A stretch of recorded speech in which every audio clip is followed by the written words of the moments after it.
이름으로 부르지 않았다. 이런 대목이 나와서 이렇게 한번 인사해 봤습니다. 오늘은 호세아 7장 말씀을 함께 나누기 원하는데요. 먼저 지금까지의 과정들을 잠깐 정리해 드리도록 하겠습니다. 오래 걸리지 않아요. 호세아 1장부터 3장까지는 우리가 너무나 많이 들은 것 같이 하나님께서 호세아를 부르셔서 그의 아내 고멜, 악한 아내 고멜과 결혼해서 그가 다시금 배신해서 간음하면 가서 쫓아가서 값을 주고 사오는 그 과정을 겪게 하시면서 그 사이에 하나님의 마음을 끼워 넣으셨는데 하나님이 이스라엘 백성을 그렇게 사랑해서 언약을 했고 나는 너의 하나님이 되고 너희는 내 백성이 되라 약속했지만 이스라엘 백성은 하나님을 그 언약을 파기하고 그리고 하나님을 떠난 그들을 하나님이 결코 내가 너희를 잊지 않겠다 하시면서 회복시키시겠다는 약속을 해주십니다. 그리고 이어서 이 결혼 예화가 이제 끝나고 4장부터는 본격적으로 이스라엘의 그 타락과 간음과 죄악 이 모든 민낯을 드러내시는 과정을 아마 그 거의 호세아 끝 무렵까지 계속될 것입니다. 특별히 지난주 6장에서는 초반부에 우리가 너무나 잘 아는 말씀인 호세아서의 너무나 그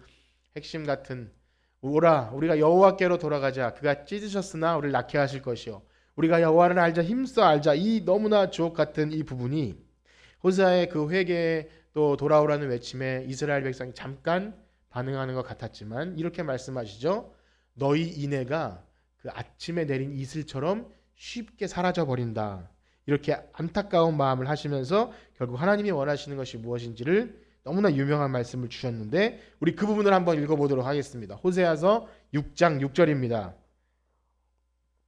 같이 한번 읽어보겠습니다. 시작. 나는 인애를 원하고 제사를 원하지 아니하며 번제보다 하나님을 아는 것을 원하노라. 아멘. 지난주에 그 인애 헤세드에 관하여 많이 말씀을 드렸어요. 그리고 호세아서의 거의 마지막 부분까지 그러므로 너희를 내가 심판하겠다라는 말씀이 쭉 이어져요. 그렇기 때문에 사실 이런 안타까운 심판의 내용을 전할 때 교회 나와서 여러분 교회 나와서 이제 오후까지 나오셨는데 그래도 우등생이라고 할 수 있는 그런 분들인데 나와서 참 좋은 기분 좋은 말씀을 들으면 좋은데 이런 이스라엘의 범죄와 타락상에 대한 이 본문들을 쭉 할 때 저도 어찌 보면 마음에 부담이 되고 여러분들도 졸다가 일어나는데 또 심판한다 그러고 졸다가 일어나는데 계속 심판한다 그러면 마음이 편치 않을 것 같아서 빨리 지나가고 싶은 마음이 굴뚝 같습니다. 그런데 이런 생각이 들었어요. 사실상 그토록 문제 있는 백성이라면 하나님께서 그만하시고 아유 됐다 이제 내가 그냥 너를 보내줄게 라고 그냥 버려버리시면 좋은데 왜 이렇게 하나님 집착같이 이렇게 집착을 하실까요? 그냥 아유 너희 너무 문제 많으니까 그냥 가서 살아라 니네 멋대로 살다가 지옥 가라 그러면 좋은데 계속 이 말씀을 우리가 몇 주째 지루하게 듣고 있다는 얘기죠. 이 지루하다는 것 자체가 사실은 너무 죄스러운 말인데 그 말은 무엇이죠? 하나님은 이방 우상이 아니라는 거예요. 우리 아버지 하나님이시라는 거예요. 여러분 그걸 믿기를 축복합니다. 그 하나님은 우리를 결코 놓지 않으시고 집나간 자식이 돌아올 때까지 찾아가셔서 거기서 어떻게 보면 뭔가 이렇게 뭐 집착을 하시나 쿨하게 버려두시지가 아니라 찾아가서 거기서 너 뭐 하고 있니? 너 그러다 죽는다? 이렇게 계속 말씀을 하시는 거예요. 그래서 우리가 믿는 하나님은 그런 하나님이세요. 그냥 우리가 우리 마음대로 왔다 갔다 우리가 원하는 대로 이렇게 내 손을 들어주셨다가 내가 멀리 떠나면 버림받았다가 그랬다가 내가 다시 뭐 열심을 다해서 찾아가 이런 것이 아니라 처음부터 끝까지 언약을 신실하게 지키시는 분은 하나님이시라는 거예요. 우리가 그것을 믿는 것뿐이지 하나님과 우리가 동등한 뭐 계약을 하거나 언약을 하는 그런 주체가 아니라는 것. 우리가 그런 하나님을 믿으시길 축복합니다. 하나님을 바로 알고 믿는 거죠. 세상의 이방 우상이 아니라는 것. 그래서 역시 오늘도요. 그 뜨거운 하나님의 식지 않는 사랑이 오늘 여기 모인 여러분들을 향하고 있는 줄 믿습니다. 그래서 오늘도 이런 좀 심판의 말씀을 들으실 때 나에 대한 사랑이 식지 않으셨구나 이렇게 생각하시고 말씀을 달게 받으시는 여러분들 되시길 간절히 축복합니다. 자 이제 호세아 7장 1절을 다시 한번 읽어보도록 하겠습니다. 1절과 2절입니다. 호세아 7장 1절과 2절입니다. 시작. 내가 이스라엘을 치료하려 할 때에 에브라임의 죄와 사마리아의 악이 드러났도다. 그들은 거짓을 행하며 안으로 들어가 도둑질하고 밖으로 떼지어 노략하며 내가 모든 악을 기억하였음을 그들이 마음에 생각하지 아니하거니와 이제 그들의 행위가 그들을 애워싸고 내 얼굴 앞에 있도다. 이제 쭉 읽게 되시겠지만 조금 추상적이에요. 그러니까 이 말을 한 번에 딱 읽었을 때 무슨 내용인지 알겠는데 이제 구석구석 잘 이해가 안 되는 부분들이 있습니다. 그래서 그 부분을 설명드리면서 말씀드리기 원하시는데요. 그런 겁니다. 하나님은 어찌 되었든 이스라엘을 치료하고 회복시키실 원하세요. 서두에 말씀드린 것처럼 심판이 목적이 아니라 돌아오라는 거예요. 가서 막 너희들 내가 다 심판해 버리겠어. 너희들 다 내가 멸절해 버리겠어라고 말씀하시지만 그 이면에는 돌아오라는 그 말씀이 있는 겁니다. 그런데 안타깝게도요. 오늘 이 읽은 부분은 이스라엘 백성의 상태가 생각했던 것보다 너무 심각했어요. 그래서 어떤 말씀이냐면 마치 의사가 환자를 치료하기 위해서 배를 가른 겁니다. 겉에는 조금 뭔가 아픈 것 같아서 좀 치료하면 되겠지라고 갈라봤는데 그 속에는 이루 말할 수 없는 왜 다 뭐 암이 전이된 것처럼 완전히 들춰봤더니 더 이상 손댈 수가 없는 상황이라는 거예요. 너무 심각한 상태. 너무 깊은 오염 때문에 어디서부터 손을 대야 할지 모르는 그런 심각한 상태가 이스라엘 백성의 상태였다. 그래서 이런 거예요. 치료하려고 했는데 그 죄가 더 드러난 거죠. 마치 그런 겁니다. 어떤 사람이 처음 자기 병을 드라마에 많이 나오지 않습니까? 어떤 암 환자가 처음 의사가 당신은 이제 암 몇 기고 이제 얼마 남았습니다라고 말하면 네 알겠습니다라고 하는 사람 있나요? 처음에 1단계는 인정하지 않는다 그래요. 무조건 인정하자. 이 의사가 여기 다른데 나 다른 병원 갈 거야 이렇게 하고 가죠.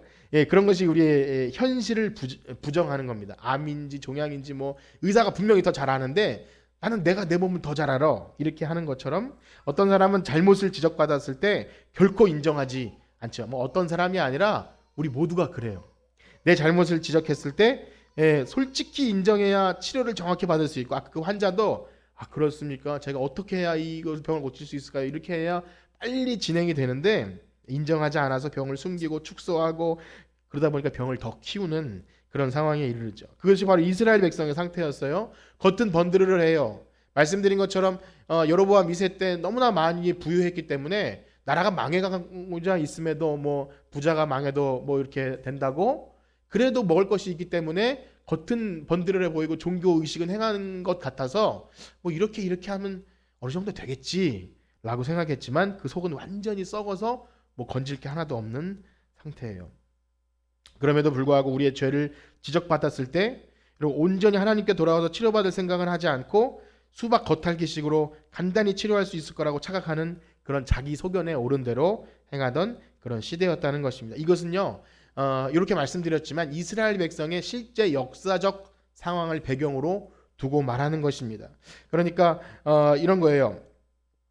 우리가 지금 왕을 다 이렇게 읽진 않았지만 이스라엘 왕들이 유다는 유다 왕 우시야, 요담, 아하스 이렇게 4대가 지날 동안 북이스라엘 6대가 지나면서 엄청 뭐라 그럴까요?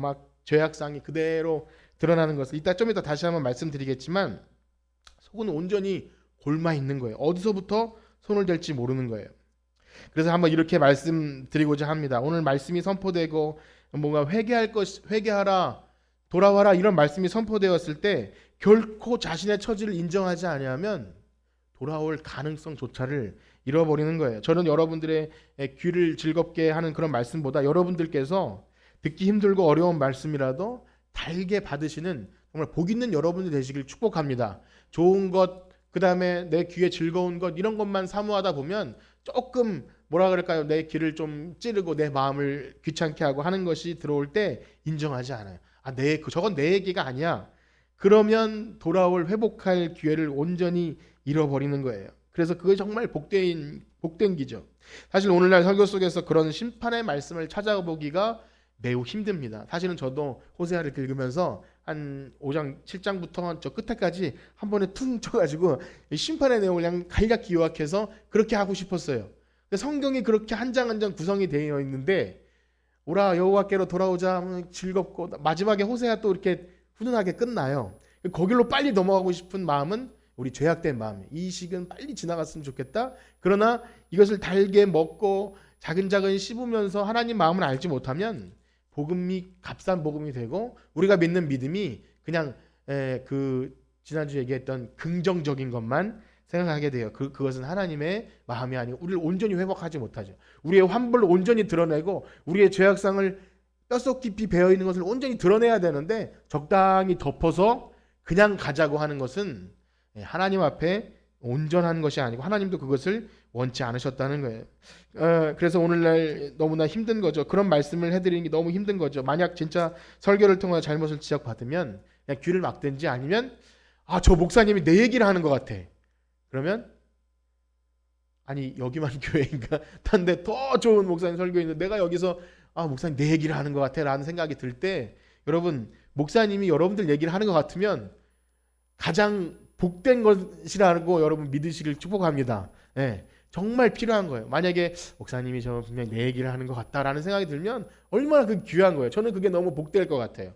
매일 교회 나왔는데 어떤 유명한 목사님, 나랑 아무 상관도 없는 목사님이 좋은 얘기하는 것은 나와 상관이 없어요. 그러나 내가 지금 어떻게 이런 못한 것이 있는데 직접적으로 이름을 언급 못했지만 이렇게 우회적으로 돌려 얘기했는데 저건 내 얘기야 라는 것은 목사님 여러분들에게 관심이 있고 하나님께서 여러분들에게 해주고 싶은 말씀을 대신 해주는 거라고 믿으시면 가장 복된 것이라고 믿기를 축복합니다. 여러분 그것이 우리의 신앙생활이 되어야 돼요. 그냥 겉핥기식으로 좋네 정말 은혜롭네 그것은 우리의 환불을 도려내지 못합니다.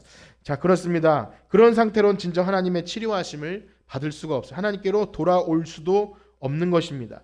우리 요한일서 말씀에 보면 우리가 우리 죄를 자백하면 그는 미쁘시고 의로우사 우리를 모든 죄에서 깨끗하게 하실 것이라 그래요. 자백하면 여러분 자백하는 은혜가 있기를 축복합니다. 옆에 계신 분과 인사합시다. 우리 자백합시다. 자백하셔야 됩니다. 자백하지 않으면 돌이킬 수 없어요.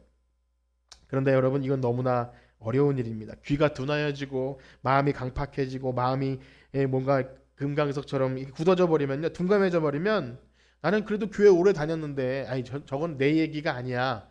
초신자 못하는 사람 얘기일 거야. 그렇게 자꾸 합리화시키기도 해요. 그래서 나도 한때는 열심히 했고 뜨거운 적도 있었는데 뭐 괜찮아. 난 옛날에 다 했어요. 저도 옛날에 다 괜찮았어요. 이렇게 우리 엉덩이가 무겁게 그냥 거기에 앉아 있으려고 하는 마음들이 하나님 말씀에 민감하게 반응하지 못하게 합니다. 그러나 사랑하는 여러분, 저와 여러분, 저를 포함해서 이 시간 말씀을 들으시면서 우리의 삶을 돌아보는 은혜가 있기를 축복합니다. 그냥 이스라엘 백성 이야기지만 먼 이스라엘 이야기가 아니라 바로 오늘을 살고 있는 내 얘기. 나는 하나님 말씀을 잘 듣고 있는가? 어떤 큐티 매일 성경을 하든지 아니면 주일날 설교 말씀을 들을 때 뭔가 이렇게 하면 안 됩니다 라는 그런 찔리는 말씀이 들릴 때 그러네, 이것이 아니라 내 삶에도 이것이 있지 않은가, 나도 지금 잘 살고 있는가를 자꾸 생각하고 고민하셔야 돼요. 그렇지 않으면 딴 나라 얘기예요. 이스라엘 백성이 그랬대. 저기 뭐 어떤 교회, 큰 교회는 뭐 좀 타락했고 부정부패가 많대. 이렇게 하는 것은 다른 사람 얘기지 내 얘기가 되지 못하는 거예요. 그래서 정말 말씀을 들으시면서 하나님이 기뻐하시는 제사는 뭐고 나는 그런 인애가 있는가, 헤세드 인애라는데 나는 그런 게 있는가, 또 사랑과 정의와 긍휼이 여러분들의 삶에 있는지를 말씀을 통해 자꾸 들여다보시기를 간절히 축복합니다. 근데 만약 그렇지 않으면요, 오늘 하나님 말씀처럼 그 속이 곪고 골마서 치료하라고 뚜껑을 열어보니까 너무 썩어서 그냥 덮어둘 수밖에 없는 그런 이 죄악상, 이스라엘 백성들처럼 될 수밖에 없는 거예요. 그런데 오늘 2절 말씀에 보면요, 이 모든 죄악상들을 하나님이 어떻게 하신다 그러죠? 기억하신대요. 하나님이 그것을 기억하고 계신다는 거예요. 그런데 사람들은 어떻게 합니까? 하나님이 기억하고 계시는데 사람들은 하나님의 그 기억하심조차 마음에 두지 않으려고 해요. 이 말은 이런 겁니다. 죄악으로 점점 빠지고 하나님께 점점 멀어지고 완전히 하나님 없는 삶을 살아가다 보니까 하나님께서 우리 행위를 기억하신다는 사실조차 내 마음에 담아두기를 싫어해요. 망각해버리는 거예요. 양심에 화인 맞는다 그러나요? 전혀 심판의 말씀이나 이 독사의 자식들아 라는 것이 쟤네들 독사의 자식들이네, 나에게 하는 말씀인 줄 모르고 계속 딴 생각하고 그렇게 한다는 거예요. 그게 마음의 생각조차 하기를 싫어한다, 이렇게 오늘 말씀에 표현되어 있어요. 좀 너무나 무서운 상황 아닙니까? 우리 귀가 막혀 있다면 처음에는 다른 사람의 눈치도 봐요. 죄의식도 있어요. 아, 내가 이렇게 하면 안 되지. 내가 집사인데 이렇게 하면 안 되니까 보는 사람들의 눈도 있고 이렇게 해요. 그러다가 어떤 특별한 상황에 이르러서 눈도 멀어지고 마음도 멀어지고, 저는 이 코로나의 시기가 두 가지 양상으로 가야겠다고 말씀드린 적이 있어요. 정말 하나님을 대면하는 시기가 되거나 아니면 완전히 멀어지는 무서운 시기가 될 수 있다고 하는 것은 서로 얼굴 보지 못하는 사이에 아무도 내가 어떻게 신앙생활하는지 볼 수 없어요. 그럼 더 이상 죄의식이나 눈치 볼 필요가 없게 되죠. 그럼 어떻게 됩니까? 하나님이 나의 삶을 보신다는 그 사실조차 내 마음속에 사라져버려요. 아, 이거 너무 무서운 사실입니다. 처음에는 눈치라도 보는데, 목사님이 이렇게 하라면 안 되겠지, 눈치라도 보고 우리 구역장님이 권사님이 나를 이렇게 인도해주면 눈치라도 보고 어쩔 수 없이 하다가 그것조차 없어진 상태에 이르면, 하나님이 나를, 그 목사님은 못 보고 구역장은 나를 못 보고 선생님은 나를 못 봐도 하나님은 나를 보고 계시는데, 그것을 마음에 두기를 이제 없는 자처럼, 하나님 없는 자처럼 된다는 거예요. 저는 우리가 그런 끔찍한 처지에 이르지 않았을까 할지라도 우리는 이 말씀을 굉장히 엄중하게 들어야 돼요. 왜냐하면 지금도 많은 신자들이 그 길을 걸어가고 있다는 것을 우리 두 눈을 통해 보고 있어요. 처음엔 그냥 잠깐 안 보이는 것 같다가 마음도 멀어지고 눈도 멀어지면 하나님이 없는 것처럼 살게 되죠. 그 결과는 우리가 예측할 수 없고 판단할 수 없습니다. 그러나 그것도 과정 속에 있을지 몰라요. 중요한 건 나 자신입니다. 나는 지금 하나님을 민감하게 바라보고 하나님의 말씀에 집중하고 있는가? 우리는 하나님의 말씀에 민감하게 반응하십니까?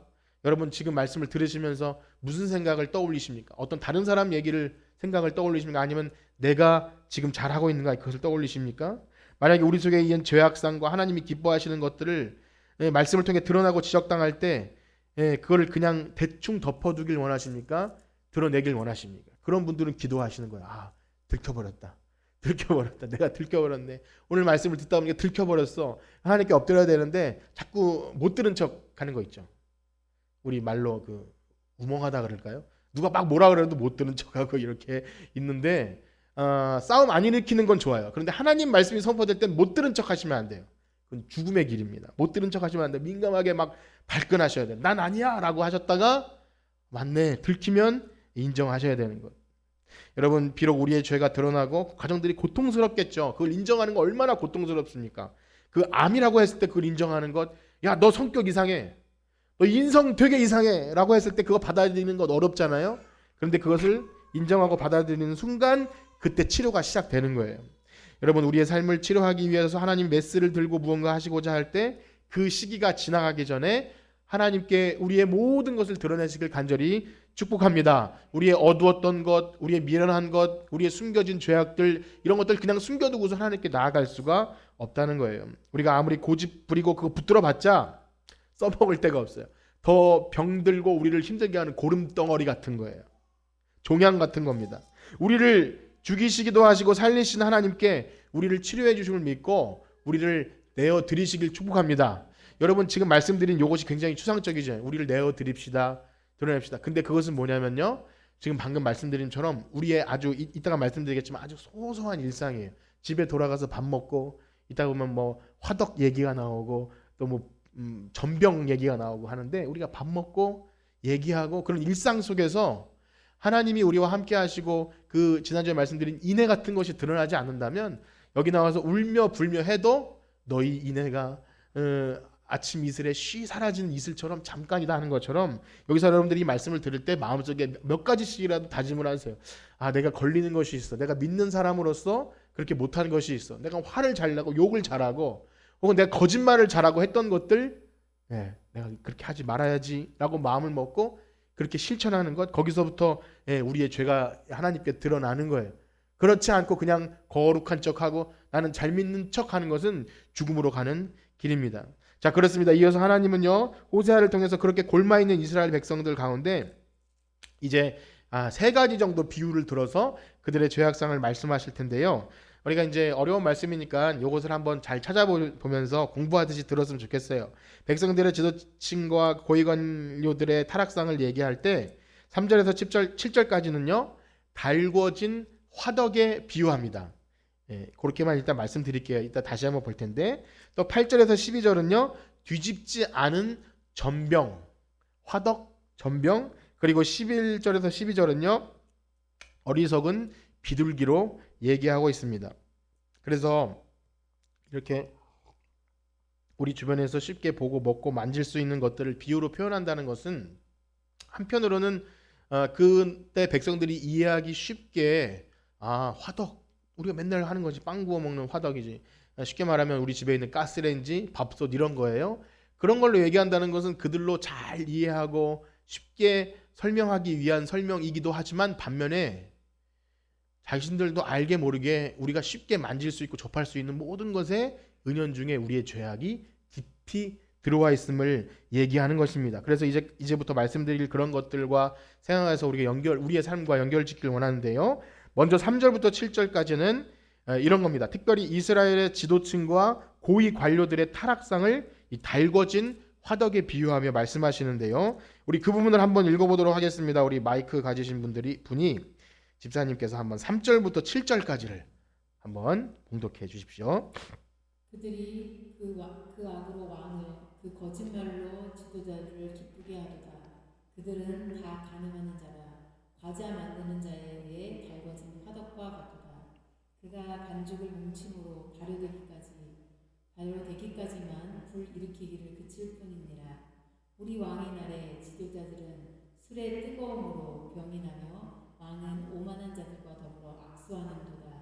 그들이 가까이 올 때에 그들의 마음은 간교하여 화덕 같으니 그들이 분노는 밤새도록 자고 아침에 피우는 불꽃 같도다. 그들이 다 화덕같이 뜨거워져서 그 재판장들을 삼키며 그들의 왕들을 다 엎드려지게 하며 그들 중에는 내게 부르짖는 자가 하나도 없도다. 아멘.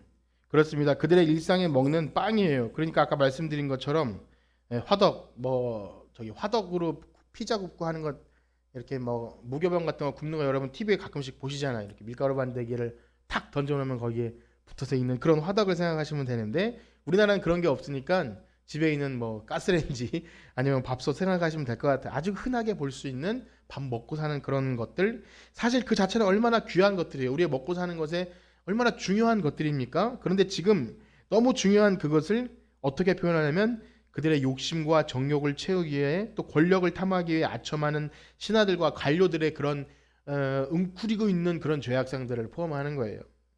거짓말로 왕을 기쁘게 한 그런 마치 여러분 그 문고리 권력 그런 거 들어보셨나요? 왕 옆에 아주 간신배들이 딱 차고 앉아서 왕의 눈을 가리고 자신들의 이익을 막 탐하다가 왕이 좀 힘어 빠진 것 같으면 왕의 등에 비수를 꼽고 자신들의 그 가문에서 왕이 되게 하는 그런 무서운 그런 것들이 이렇게 활활 타고 있었다는 거예요.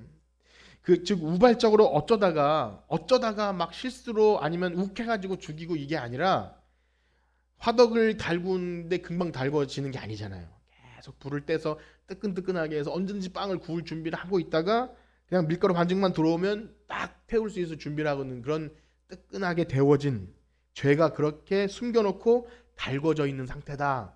그렇게 비유하고 있는 겁니다. 즉 북이스라엘은 왕국은요 왕실에서 일어나고 있는 그런 상황인데 아까 말씀드린 대로 여로보암 2세 이후로 많은 왕들이 막 갈리는데 어떤 왕은 한 달, 어떤 왕은 6개월, 어떤 왕은 뭐 1년도 안 돼서 이렇게 모반을 당해요. 신하들 중에서 뭐 다른 사람들 중에서 칼을 꽂아서 그 자리에서 죽이고 내가 왕이 됐다 했는데 또 뒤에서 누가 칼을 꽂아가지고 이게 뭡니까? 완전히 그 난장판이 된 하나님 나라인데 비록 남유다와 북이스라엘 중에 북이스라엘이 좀 범죄했다고 하지만 거기도 그 야곱의 아들들이 살아가는 그런 이스라엘 지파 아니겠습니까? 그런데 너무나 그래서 호세아서에 보면 피가 피를 뒤이음이라 이 말이 바로 이 왕들의 이야기입니다. 이렇게 국가가 혼란스럽고 권력자들의 정치 권력의 횡포가 이어지면요. 가장 고통받는 것은 누굴까요? 백성들이에요. 가장 못다른 백성들이. 나라가 막 이렇게 위에서 정권 잡은 사람들이 부정부패하고 타락하면요.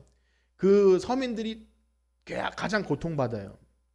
우리는 그것을 이스라엘 나라에서도 보게 되는데 이 혼란스러운 나라에 뭐 치안이 잘 될 리가 없고 그러다 보니까 양극화는 더 심해지죠. 그런 막 그 권력과 돈으로 점철됐으니까 잘 먹고 잘 사는 사람들은 자기네 것 금방 많이 챙기겠죠. 그러다 보니까 못 사는 사람들은 더 힘들어져요. 그렇기 때문에 우리는 이런 말씀을 볼 때 참 이 공권력을 쥐고 있는 사람들이 뭐 경찰, 검사, 또 혹은 나라의 좀 뭐 장관, 국회의원, 대통령 이런 사람들이 정말 정의감을 가지고 약자를 보호하고 자기네들의 이익을 취하는 그런 것이 아닌 정말 그런 나라가 되게 해달라고 기도해야 되겠죠. 어떤 국회의원은 뭐 자기네들의 가족의 어떤 사업에 이렇게 해주기 위해서 법을 이렇게 이용해 가지고 그런 이야기를 들을 때 그러려고 국회의원 된 것 같고 막 그러려고 자기 법 잘 아는 사람들이 그런 거 할 때 얼마나 나라가 힘들어집니까? 그런데 사실요, 이런 왕실의 이야기, 고위 관료 이야기, 타락상은요, 오늘 우리 삶에 적용될 때 조금 난해한 부분이긴 합니다. 왜냐하면 지금 성경 속에 등장하는 왕, 관료 이야기는 사실 그때는 종교와 국가가 분리된 게 아니라 그냥 그 왕국 자체가 하나님 나라인 거예요. 하나님이 다스리고 하나님이 주인 되셔서 왕은요, 하나님의 제사장이 기름 부어 세우는 그런 때였어요. 지금과 혼동하면 안 됩니다. 가끔씩 어떤 그 기독교인들이 그것과 혼란해가지고 지금 우리가 살고 있는 현대 시대를 막 이스라엘 나라처럼 뭐 하나님의 통치를 뭐 이렇게 하면서 하는데 이거 굉장히 좀 약간 이 시대착오적인 생각이에요. 그래서 이것을 그대로 우리의 삶에 적용하기라는 것은 좀 어려운 거예요. 왜냐하면 당시에는 말씀드린 대로 그게 하나님 나라고 그래 지금은 아니죠. 안 믿는 사람 대통령 돼도 우리는 하나님을 위해서 좋은 나라를 위해서 기도할 뿐이지 믿는 대통령 뭐 장로 대통령 그렇게 해서 하나님 나라가 되는 것은 아닙니다. 그러니까 우리는 이 말씀을 우리 삶에 적용하기 위해서 근본적으로 이들이 왜 이렇게 되었는지를 알 필요가 있어요. 그것이 우리에게 교훈을 줄 겁니다. 그것은 바로 이런 거예요. 말씀드린 대로 하나님을 진정한 왕으로 모시고 하나님이 왕을 주실 때 정말 걱정했어요. 이들이 왕을 주면 분명히 나를 섬기지 않을 텐데. 그러나 약속했던 것은 왕은 은금을 많이 갖지 않고 아내를 많이 두지 않고 말을 많이 두지 않고 하나님을 잘 섬긴다는 그런 약속을 했어요. 그런데 이들이 그 정체성을 잃어버리고요.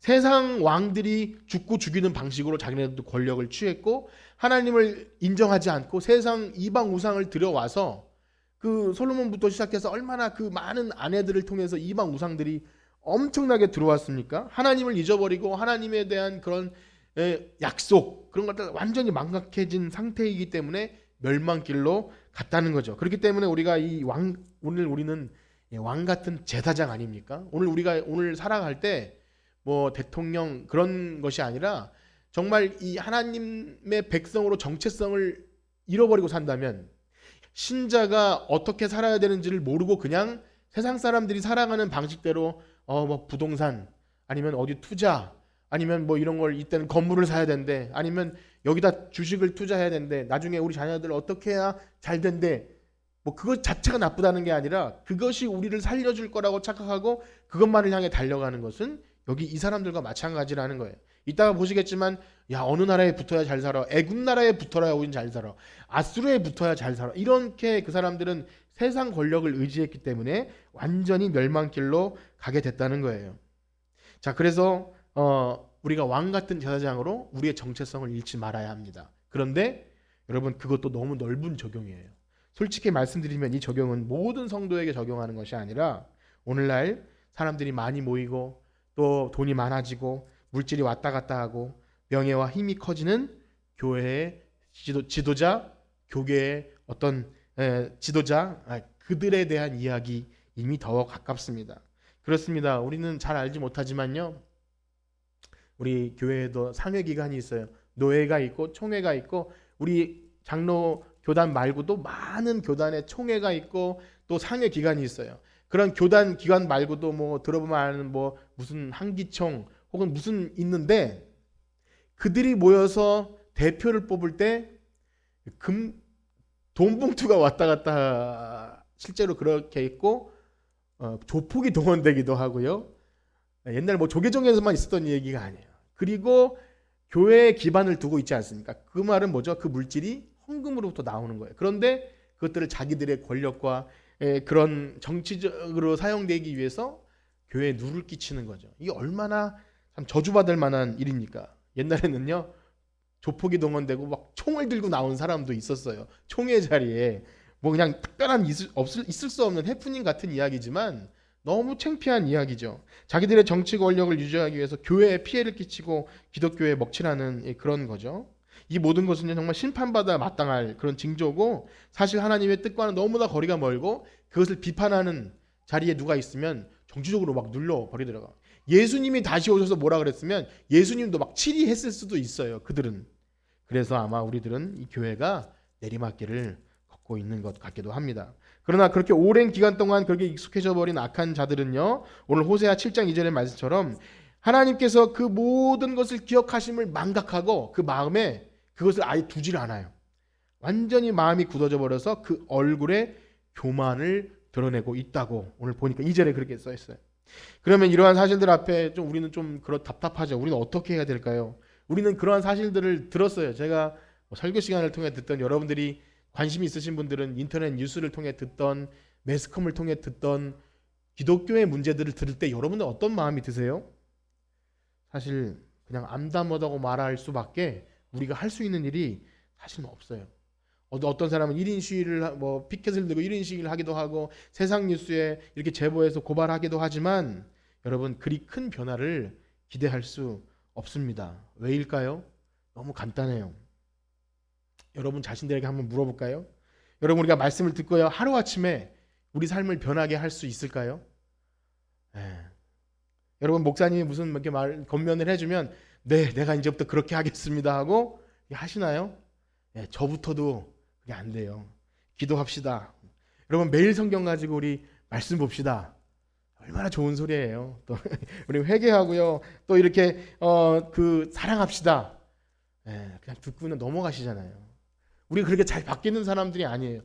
우리 작은 우리 모임과 나조차도 어떤 콘크리트처럼 너무나 단단해서 나중에 호사에서 그 묵은 땅을 기경하라고 하지만 실제로 우리도 변할 생각이 아무것도 없으면서 누군 변하라고 막 데모하고 그래도 그 구조 속에 탄탄한 구조 속에서 이루어진 그 죄악상들은 결코 변하지 않습니다. 그 큰 구조 속에서 이렇게 추구해 왔는데 내가 이제까지 투자한 게 얼만데 내가 이 자리까지 올라고 내가 얼마나 많은 수고를 했는데 그러니까 예수님 사라진 거죠. 자기의 어떤 거죠. 그래서 이를 이렇게 비유한 겁니다. 달궈진 화덕 끌 수가 없어요. 막 물을 부어도 꺼지지 않아요. 오랫동안 달궈진 화덕이기 때문에 그 죄악상들은 끌 수가 없어요. 결코 쉽게 그 불이 꺼지지 않은 너무나 깊이 배어진 그들의 죄악상을 드러내고 있습니다. 그런데 말씀드린 대로 그것은 그들만의 문제가 아닌 거예요. 우리가 비판한다고 우리는 괜찮은 사람이 되는 것은 아닌 것이 이제 다음번에는 무엇이 나오냐면 뒤집지 아니한 전병 이야기가 나옵니다. 우리 8절에서 10절까지 한번 읽어보겠습니다. 다 같이 읽어보겠습니다. 시작. 에브라임이 여러 민족 가운데 혼합되니 그는 곧 뒤집지 않은 전병이로다. 이방인들이 그의 힘을 삼켰으나 알지 못하고 백발이 무성할지라도 알지 못하는도다. 이스라엘의 교만은 그 얼굴에 드러난다니 그들이 그 모든 일을 당하여도 그들의 하나님 여호와께로 돌아오지 아니하며 구하지 아니하는도다. 아멘. 이것도 참 가슴 아픈 얘기죠. 아까는 화덕이지만 이번엔 전병이라면 전병이 여러 종류가 있겠지만 그 화덕에 굽는 떡 빵이라고 생각합시다. 그런데 탁 찰싹 붙어서 뒤집을 생각을 안 하고 있는 거예요.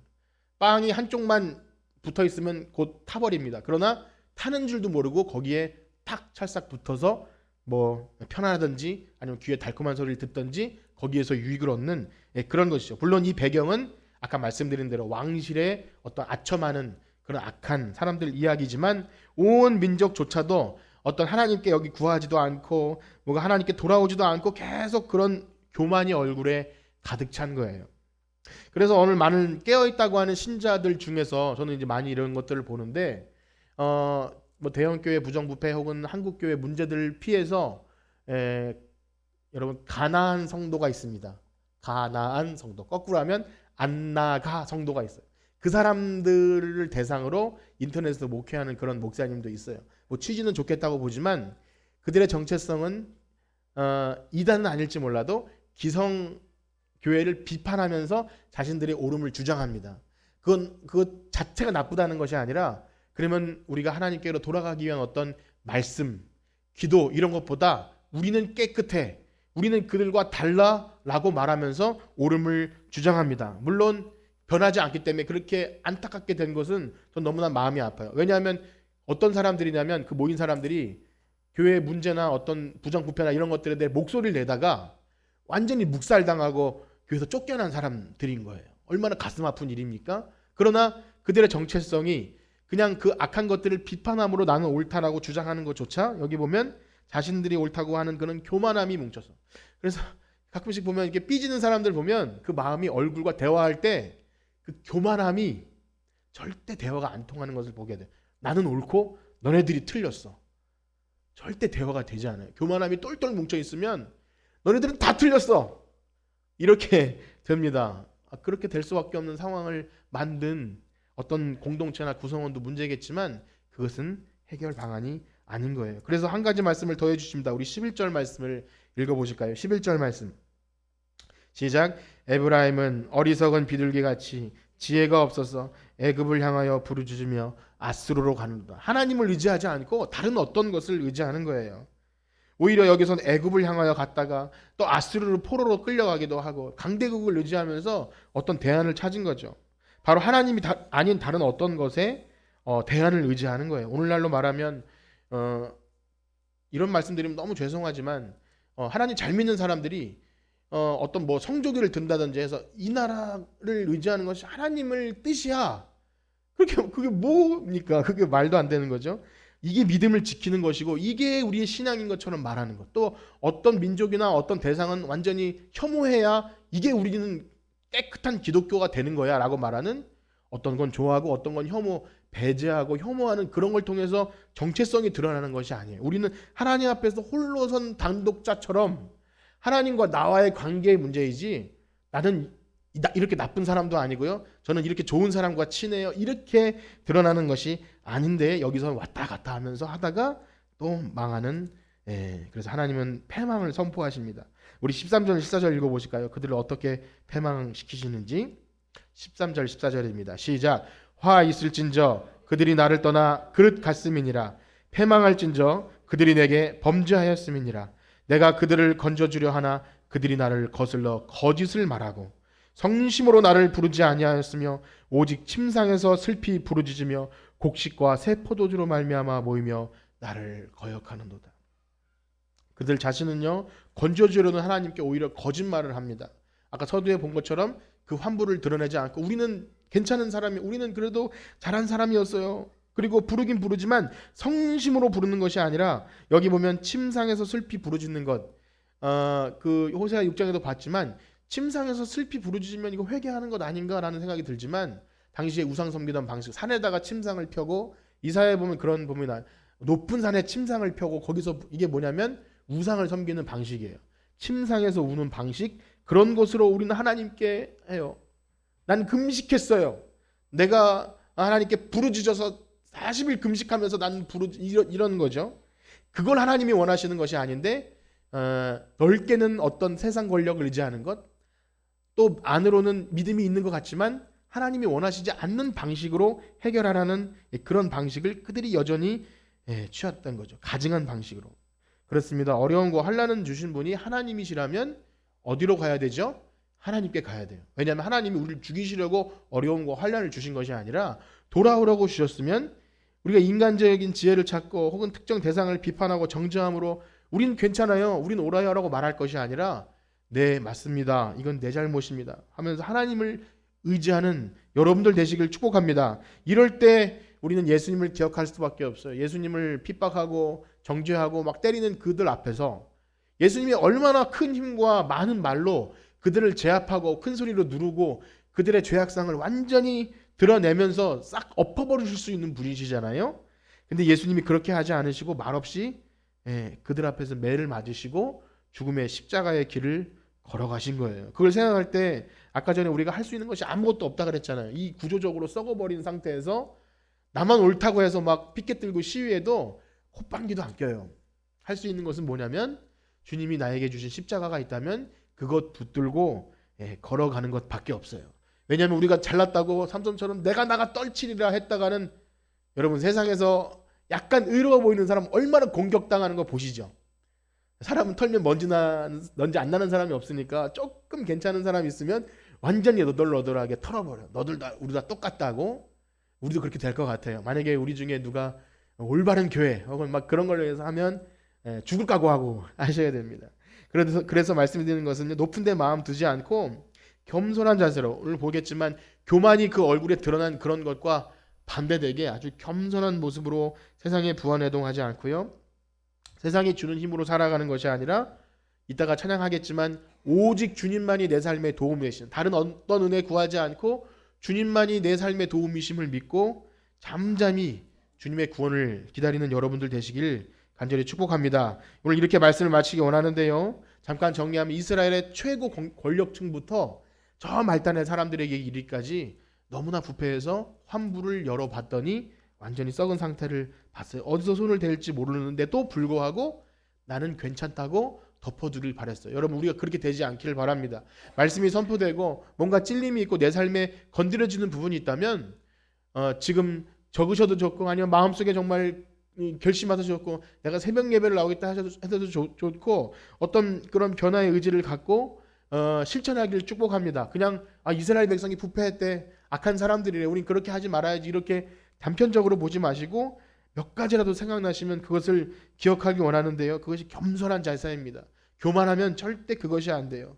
그래서 오늘 우리가 이 말씀을 듣고요, 우리에게 주어진 어려운 상황들을 그냥 대상을 원망하거나 아까 말씀드린 것처럼 나는 저 사람 같지 않고 나는 저런 큰 교회 같지 않아, 이렇게 우리 정체성을 드러내는 것이 아니라 주님 오늘도 올바른 마음을 가지고 제사보다 기뻐하시는 인의 예배를 드리기 원합니다.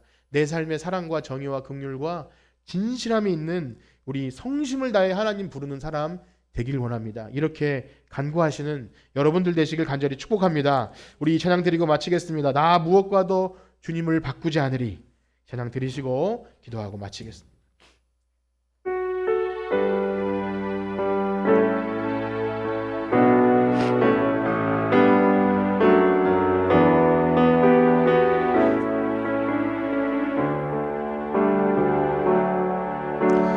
무엇과도 주님을 바꾸지 다른 어떤 은혜 구하지 않으리. 다른 어떤 은혜 구하지, 오직 주님만이 내 삶에 더 주의 얼굴 보기 원합니다. 주의 얼굴 보기. 아멘. 주님 사랑해요. 주님 사랑.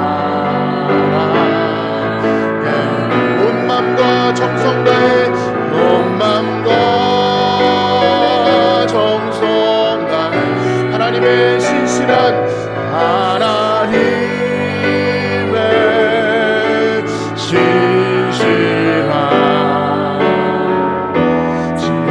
우리 다시 한번 마음을 담아 고백합시다. 나 무엇과도 주님을 바꾸지 않으리. 나 무엇과도 주님을 바꾸지. 아멘. 다른 어떤 은혜 구하지 않으리. 다른 어떤 은혜 구하지, 오직 주님만이 내 삶에 더 주의 얼굴 보기 원합니다. 주의 얼굴 보기. 아멘. 주님 사랑해요. 주님 사랑해요. 온 맘과 정성 다해, 온 맘과 정성 다해.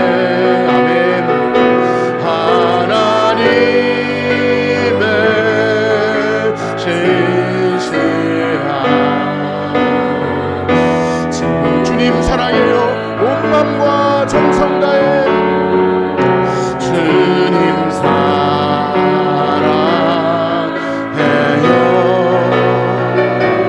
온 맘과 정성 다해 하나님의 신실한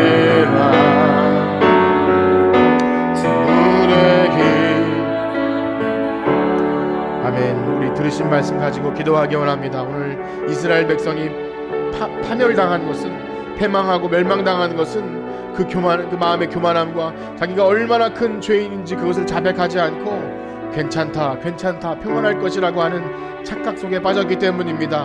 하나님, 오늘 우리의 교회가, 우리 공동체가, 우리의 가정이, 나 자신의 신앙이 그런 환부가 있고 썩은 것이 있음에도 혹시 도려낼 생각하지 않고 적당히 덮어두고 그냥 좋은 것이 좋다고 넘어가려 했다면 그것은 하나님께 돌아갈 방법을 온전히 다 잃어버리는 것입니다. 하나님께 온전히 자백하고 회개하길 원하며 마음속에 교만함을 내려놓고 세상 것 의지하지 아니하고 온전히 하나님만 의지하기 원합니다. 우리 그러한 마음 가지고 주의 이름 성함으로 짓고 기도합니다. 주여,